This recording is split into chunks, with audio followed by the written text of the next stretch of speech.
Dear students, आज हम discuss करने जा रहे हैं इलास्टिसिटी ऑफ डिमांड और उसमें आज हम दो केसेस देखेंगे।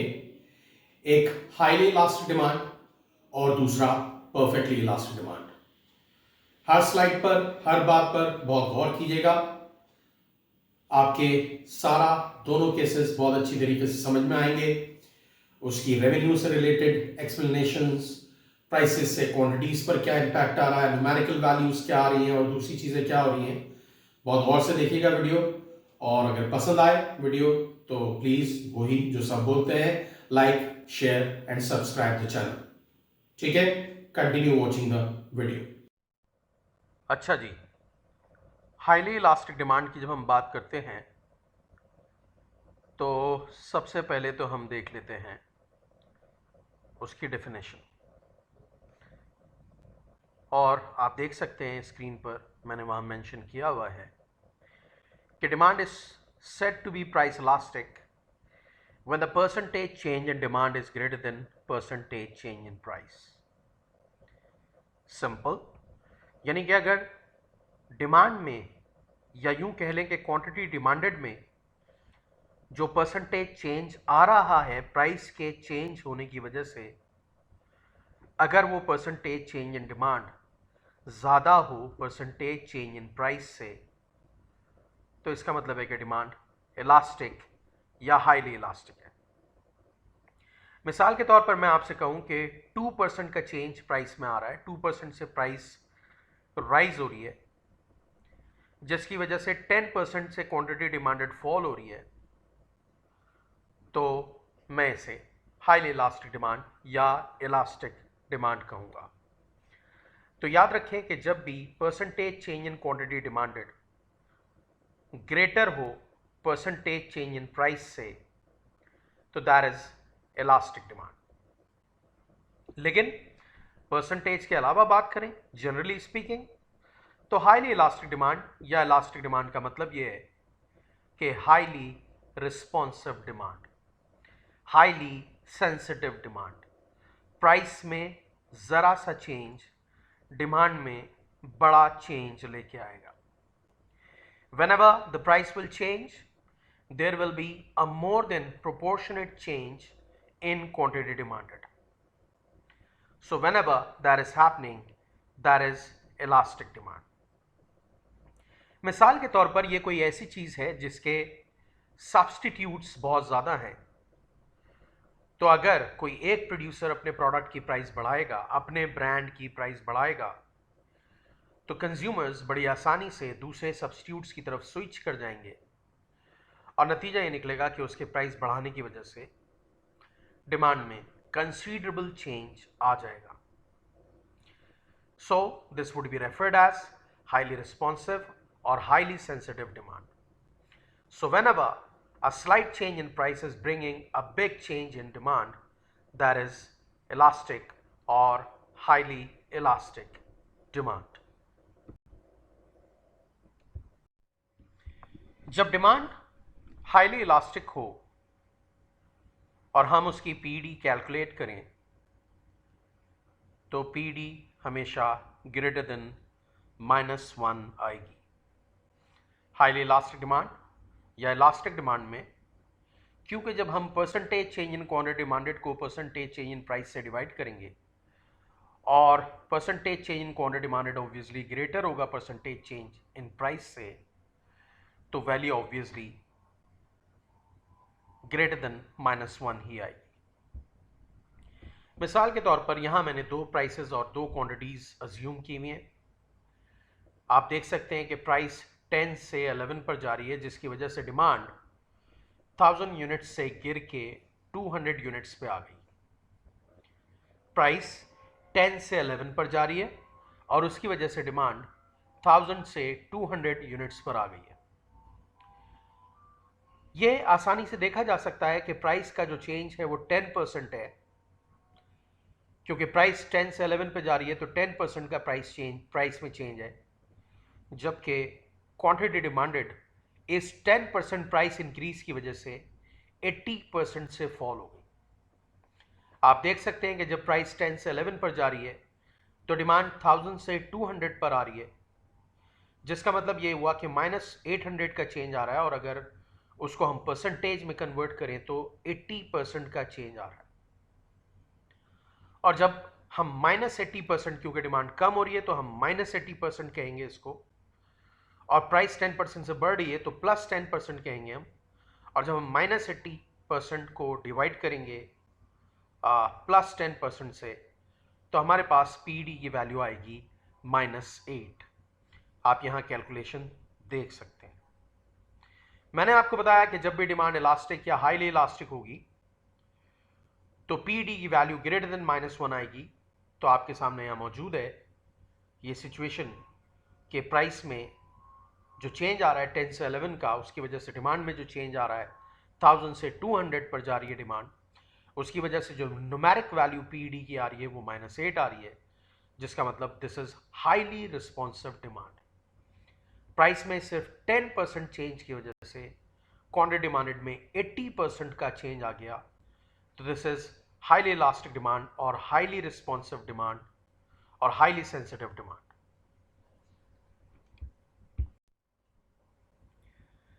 जब हम हाईली इलास्टिक डिमांड की बात करते हैं तो उससे रिलेटेड दो बातें मैं यहाँ डिस्कस करूँगा। पहली बात तो ये कि हाईली इलास्टिक डिमांड जब हम शो करेंगे तो हम नोट करेंगे कि डिमांड कर्व बहुत ज़्यादा फ्लैटर होगा, हॉरिजॉन्टल नहीं हो सकता। हाईली इलास्टिक डिमांड में डिमांड कर्व बहुत ज़्यादा फ्लैटर होगा, क्योंकि प्राइस में स्लाइट चेंज क्वांटिटी डिमांडेड में बड़ा चेंज लेके आ रही है।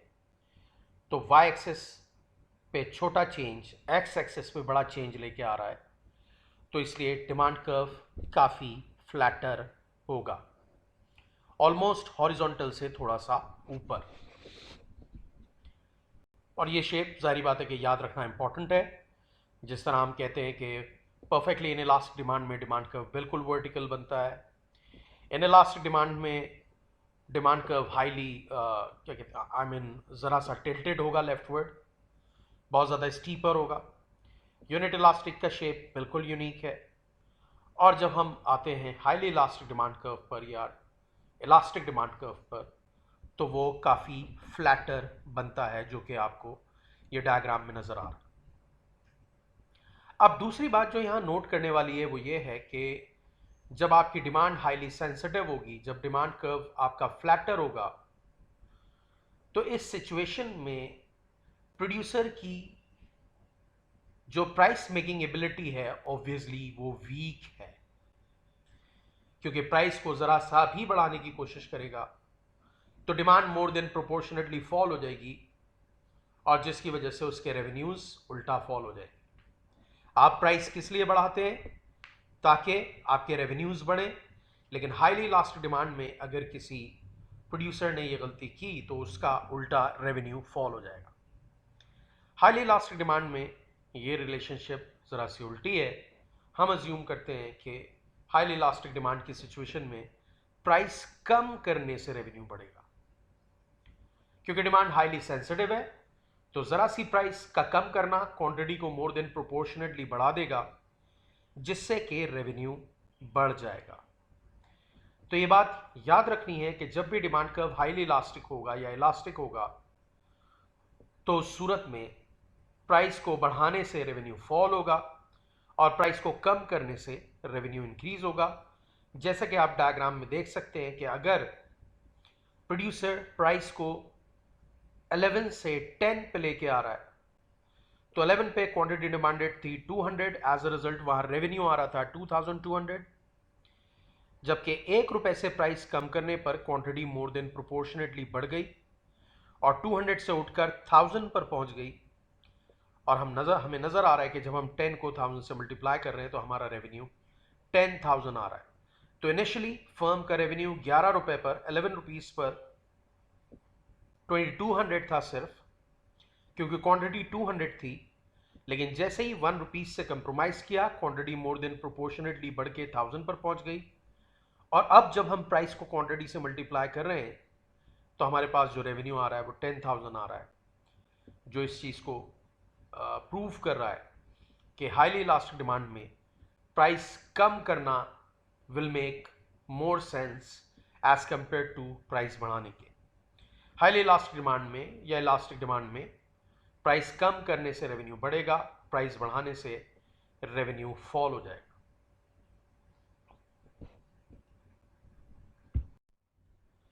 अच्छा जी, जब हम परफेक्टली इलास्टिक डिमांड की बात करते हैं तो ये थोड़ी सी एक यूनिक सिचुएशन है और जो बास टाइम बच्चों के मुश्किल से समझ में आती है। ये कैसी सिचुएशन है, मैं पहले डेफिनेशन या इसकी एक्सप्लेनेशन को जो स्लाइड पे गिवन है वो पढ़ रहा हूँ। This is a situation where demand exists only at one price. Seller can neither increase nor decrease it. This is because seller is a price taker and cannot manipulate the price to take any advantage. अब हम जब S level में रहते हुए इस बात को students को क्लैरिफाई करते हैं तो ज़रा सी मुश्किल होती है इस लिहाज से कि ये बात ज़्यादा A2 में समझ में आती है कि जब हम परफेक्ट कंपटीशन पढ़ते हैं और वहाँ हम बात करते हैं कि producer is a price taker, तो और प्राइस टेकर कोई भी प्रोड्यूसर कब हो सकता है और क्यों होगा, उस पर बात हम यूजुअली A2 में कर रहे होते हैं, लेकिन बहरहाल हम यहाँ पर भी इस चीज़ को समझा सकते हैं। पहली बात तो आप देख सकते हैं कि पहली स्टेटमेंट मैंने लिखी कि demand exists at only one price.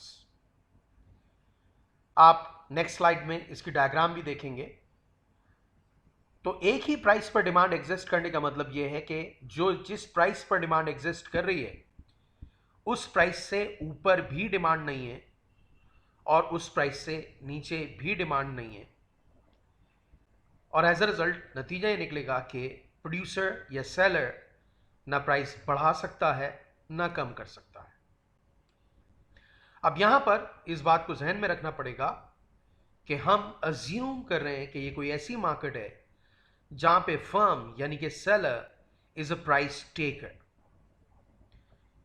Price taker कोई फर्म या कोई सेलर जब होता है जब उसका प्राइस पर बिल्कुल कोई कंट्रोल ना हो, मार्केट में उसका मार्केट शेयर बड़ा लिमिटेड हो, बहुत स्मॉल हो, और उसका जो प्रोडक्ट हो वो होमोजेनस हो यानी बिल्कुल सबके दूसरों जैसा हो।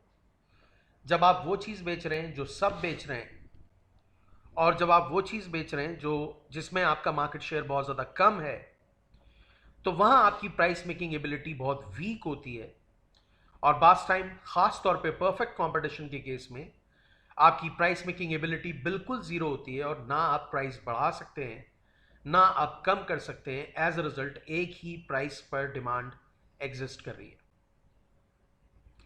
इसको मैं मजीद इस तरह एक्सप्लेन करता हूं कि फर्स्ट करें कि एक ही प्राइस पर डिमांड एग्जिस्ट होने का मतलब यह है कि प्राइस बढ़ाने की पोजीशन में आप हैं नहीं, क्योंकि आपका प्रोडक्ट वही है जो दूसरे बेच रहे हैं, प्लस ये कि बहुत सारे सेलर्स मार्केट में मौजूद हैं। आप अगर प्राइस बढ़ाएंगे तो आपके पास से निकल के आपके कंज्यूमर्स दूसरों के पास चले जाएंगे और नतीजा ये कि आप ज़ीरो डिमांड फेस करेंगे, क्योंकि हम यहाँ अज्यूम कर रहे हैं कि कंज्यूमर की नॉलेज परफेक्ट है। कोई एक सेलर भी अगर ज़्यादा प्राइस पर बेचने की कोशिश करेगा तो ये इन्फॉर्मेशन बाकी कंज्यूमर्स में फौरन फ्लोट हो जाएगी और नतीजा ये निकलेगा कि सब दूसरे प्रोडक्ट की तरफ स्विच कर जाएंगे। As a result producer price बढ़ाने की पोजीशन में नहीं और प्राइस कम करने में उसका कोई इंसेंटिव नहीं है, क्योंकि वो इतना स्मॉल सेलर है कि उसके पास लिमिटेड क्वांटिटी है बेचने के लिए। प्राइस कम करके वो बहुत ज़्यादा क्वांटिटी बेचने की पोजीशन में नहीं है, ना उसके पास इतने स्टॉक्स हैं, ना वो इतना बड़ा प्रोड्यूसर है कि वो प्राइस में डिस्काउंट देके ज़्यादा कंज्यूमर्स को अट्रैक्ट करके कुछ बहुत ज़्यादा बेच लेगा। हम अज्यूम कर रहे हैं कि ऐसा पॉसिबल नहीं है। फॉर एग्जाम्पल, एक सब्जी वाला 10 किलो या 50-20 किलो प्याज अपने ठेले पे लेके खड़ा हुआ है और वहाँ बहुत सारे प्याज बेचने वाले खड़े हुए, तो अगर वो प्राइस कम भी करेगा तो उसके पास कोई ऐसी लाइनें नहीं लग जाएंगी, और अगर लाइनें लग भी जाएंगी तो उस डिमांड को मीट करने की पोजीशन में नहीं है वो। उसके लिए बेहतर है कि जो लिमिटेड क्वांटिटी उसके पास अवेलेबल है उसको उसी प्राइस पर बेचे, प्राइस कम करने से उल्टा उसका रेवेन्यू कम हो जाएगा, क्योंकि क्वांटिटी में कोई चेंज नहीं आएगा, क्योंकि वो एक बहुत ज़्यादा स्मॉल सेलर है। और हम ये भी एज्यूम कर रहे हैं कि जब नॉलेज परफेक्ट है तो एक प्राइस गिराएगा तो दूसरे भी प्राइस फौरन गिराएंगे। नतीजा ये निकलेगा कि ना प्राइस बढ़ाने में कोई इंसेंटिव, ना प्राइस कम करने में कोई इंसेंटिव। तो नतीजा ये कि प्राइस मेकिंग एबिलिटी उसके पास है ही नहीं। As a result price P से ऊपर भी कोई डिमांड नहीं, प्राइस पी से नीचे भी कोई डिमांड नहीं। जो प्राइस चल रही है फर्म सिर्फ उस पर डिमांड फेस कर रही है, या यूं कह लें कि कंज्यूमर्स सिर्फ उस प्राइस पर उस प्रोडक्ट को डिमांड कर रहे हैं, बाकी किसी और प्राइस पर डिमांड है ही नहीं। थोड़ा सा मैंने यहाँ पर A2 का रेफरेंस दे के चीज़ों को एक्सप्लेन करने की कोशिश की है, क्योंकि परफेक्टली इलास्टिक डिमांड बास टाइम उस रेफरेंस के बगैर समझ में नहीं आती। अब यहाँ आप देख सकते हैं कि मैंने दो प्राइसेस और दो डिमांड एज्यूम की हुई हैं। आई मीन प्राइस एक ही है और डिमांड डिफरेंट है, क्योंकि हमने बात की कि परफेक्टली इलास्टिक डिमांड में एक ही प्राइस पर सारी डिमांड एग्जिस्ट कर रही है। तो जब प्राइस 10 रुपीज़ है तो 1000 यूनिट्स डिमांड हो रहे हैं, और फिर उसी प्राइस पर अगर डिमांड बढ़ती है 10 रुपीज़ पर 2000 यूनिट्स बिकते हैं, फिर 10 यूनिट्स पर 3000 यूनिट्स भी बिक सकते हैं। तो जितनी भी डिमांड है, कम है ज़्यादा है, वो एक ही प्राइस पर है। और जब हम यहाँ price elasticity of demand calculate करेंगे परफेक्टली इलास्टिक डिमांड के केस में, तो वो इन्फिनिटी आएगा।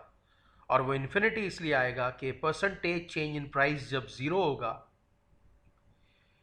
तो जाहिर बात है कि जब परसेंटेज चेंज इन प्राइस को जो ज़ीरो है उसको डिवाइड करेंगे हम percentage change in quantity demanded से, तो पूरी फ्रैक्शन ही क्या कहते हैं ज़ीरो हो जाएगी, या यूं कह लें कि मैथमेटिकल एरर दे देगी, यानी कि इन्फिनिटी आ जाएगी।